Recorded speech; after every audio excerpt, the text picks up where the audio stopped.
Understand what this is. This is the frequency observed.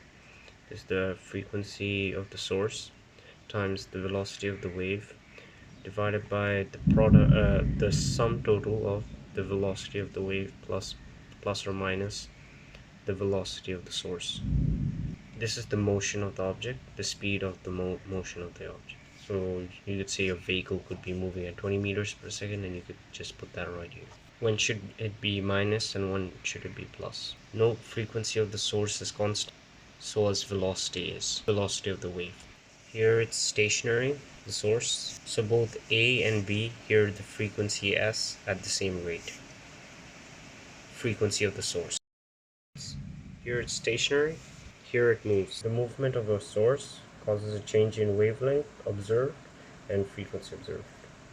The object is moving away from the source, away from the observer. Source moves a distance of Vs. Now the section of Fs will have this, the frequency of the source, of which wavelength, frequency of the source wave now have a length equal to V plus Vs.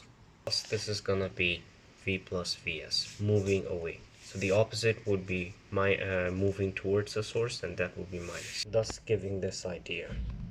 So he will hear a greater wavelength, which means frequency of the waves heard will be less. If an object was here and it appeared moving towards it, would appear like this. If it were to go to the opposite side, V minus Vs. The length of the wavelength will become shorter and the frequency will become greater.